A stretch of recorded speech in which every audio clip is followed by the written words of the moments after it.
Welcome back to the Madhouse, and what I've got here today is an ITT music set as a model MC10, but like a lot of their kit, it's got the familiar old BSR bouncy turntable in it.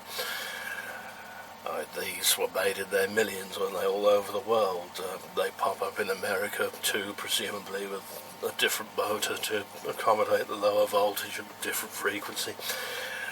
But yeah, here we are. This one has a shaded pole motor in it, and it's a replacement for the original. In fact, the original was badged as an ITT, but the owner has played so many records on it that it has actually worn out the main bearings in the middle, and even the spindle had a sort of wasted shape to it. So I think you can say that had been pretty well loved. But on trying to connect this up, he came unstuck in a big way, and I'm not surprised because the wiring loom in the tone knob was kaput. The wiring loom from the terminal block underneath into the preamp was also damaged, and so all you could get was a loud hum from the left channel, I think it was, and then very, very faint signal from the right side, and not what you want to hear exactly, is it? So I think this deck came from eBay. It's in nice condition mechanically, and it's in nicer condition now because I've overhauled it.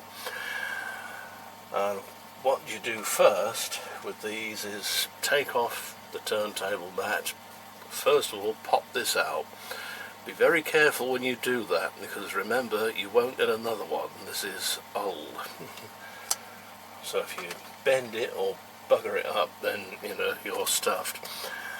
There is then an E-clip that comes off in the middle. It doesn't matter whether the unit has the auto changer like some of the earlier ones did, or whether it's a single play like this. This will then allow you to lift the turntable out. And you can see it just runs on a sintered bronze bearing in the middle there. If I place that aside.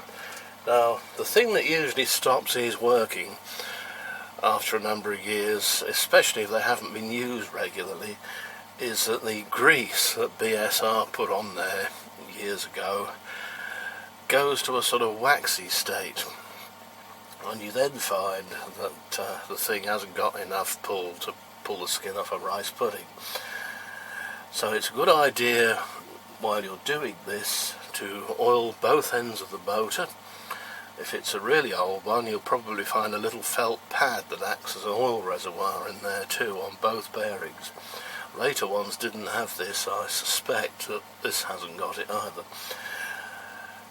Carefully oil the idler wheel.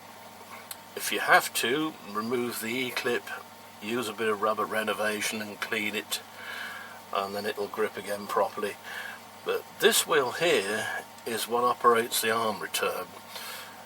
Whatever you do, don't be tempted to put any oil on this component. This has to be as floppy and as free running as it can be.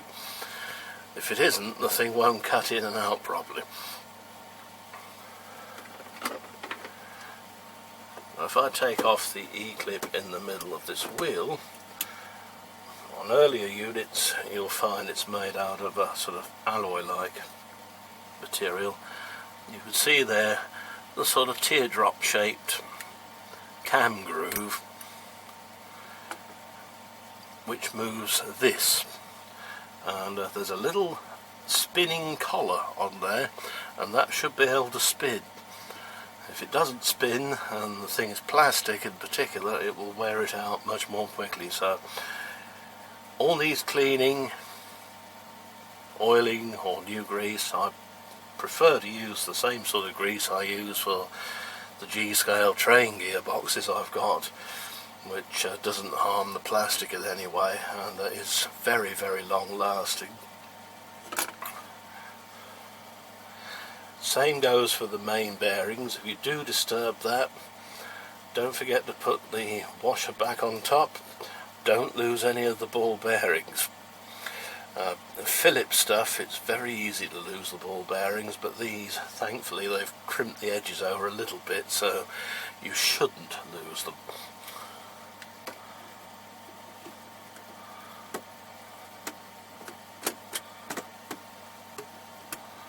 There we are, that's popped back in. Don't be tempted to try and force this back either. This little cam wheel under there will tend to go outside a little way of the groove, so just carefully push it back in and then push the gear down. Put the heat clip back, as if you don't it will ride up the shaft and it'll do all sorts of things it oughtn't.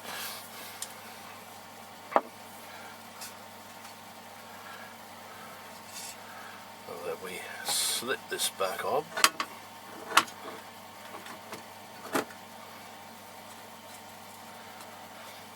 Never do this when the thing is in on position, because you might damage the idler when you put the turntable back on.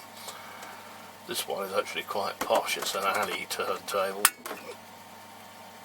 Most BSRs were plastic or just metal, weren't they, when you think back.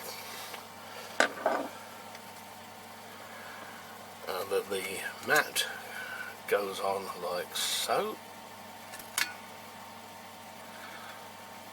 It doesn't just rest on here either, it is actually stuck on this particular design.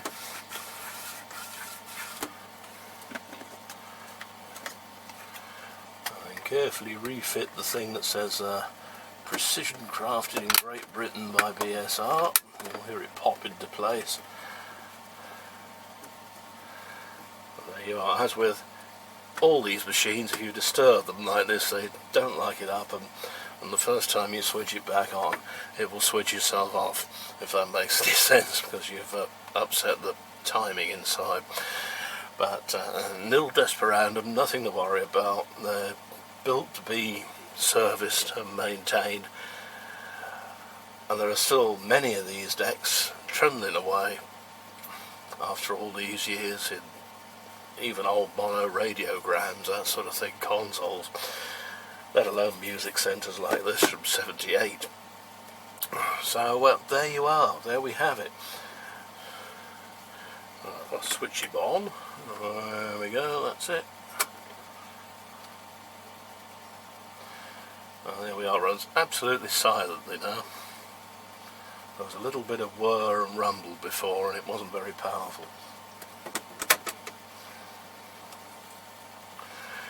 Now when you're moving one of these, if you move house or whatever, or you take it round to a mate's house, so you listen to records or whatever, always tighten down these screws. So if I loosen them, you will see that the record deck becomes bouncy, it's on its own springs. And the reason for that in the old days was that these were installed in console systems, or in the little box record players that had the speakers internally. And what they didn't want was any feedback in sound vibration coming up through the structure into the deck and then into the tone arm and making horrible feedback sounds. So there you are, amazingly rubbish, I remember, isn't it? Anyway, hope you like this peculiar old thing, and hopefully see you soon.